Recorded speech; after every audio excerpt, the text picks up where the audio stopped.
Hello दोस्तों, मैं बबुआ। आप सभी का स्वागत है आज के हमारे नए वीडियो में।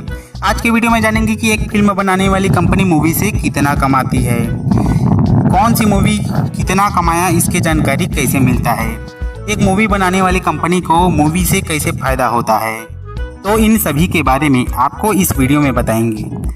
वीडियो शुरू करने से पहले आपसे एक छोटा सा रिक्वेस्ट है कि अगर आपने अभी तक हमारे चैनल को सब्सक्राइब नहीं किए हैं तो चैनल को सब्सक्राइब जरूर कर दें। तो बिना देरी करते हुए चलो वीडियो शुरू करते हैं। दोस्तों, एक फिल्म बनाने में सबसे ज़्यादा मेहनत एक राइटर करता है जो कि मूवी की लिखता है। मूवी लिखने के बाद वहाँ एक अच्छे से प्रोड्यूसर को ढूंढता है और अपने लिखी हुई मूवी की स्क्रिप्ट और कहानी प्रोड्यूसर को सुनाता है। कहानी पसंद आने पर प्रोड्यूसर डायरेक्टर से मिलता है जो कि उस मूवी को सही अंदाजे में शूट करा सके। मूवी के हिसाब से हीरो हीरोइन लिया जाता है, जिसका पैसा भी प्रोड्यूसर ही लगाता है। यहाँ तक कि खाना पीना, ड्रेस, कपड़ा ये भी प्रोड्यूसर ही लगाता है।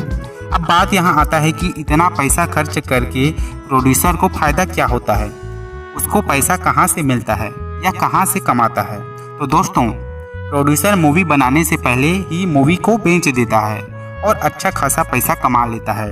जैसे मानो कोई फिल्म 1 करोड़ की बजट में बना हो तो प्रोड्यूसर उसे 2-3 करोड़ में डिस्ट्रीब्यूटर को बेच देता है। इससे प्रोड्यूसर की अच्छी खासी कमाई हो जाती है। इसके बाद डिस्ट्रीब्यूटर उस मूवी को सिनेमा घरों में, मल्टीप्लेक्स और साथ ही टीवी चैनल वालों को भी बेच देता है। फिर नई मूवी सबसे पहले किस चैनल में दिखाया जाए, यहाँ पहले ही फिक्स हो जाता है।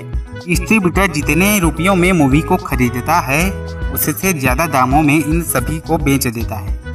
इससे डिस्ट्रीब्यूटर की भी कमाई हो गई। अब बात यहाँ आता है कि सिनेमा घर टॉकीज वाले पैसे कैसे कमाते हैं। सिनेमा घर वाले कमाते हैं मूवी के टिकट से। लास्ट में यह जोड़ा जाता है कि प्रोड्यूसर, डिस्ट्रीब्यूटर और मल्टीप्लेक्स वाले का कमाई कितना अधिक हुआ।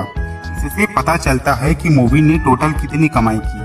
अगर जानकारी अच्छी लगी हो तो वीडियो को लाइक जरूर करें और चैनल पर नए हैं तो चैनल को सब्सक्राइब जरूर करें। तो वीडियो देखने के लिए धन्यवाद। मिलते हैं फिर नए वीडियो में। तब तक के लिए जय हिंद, जय भारत, जय छत्तीसगढ़।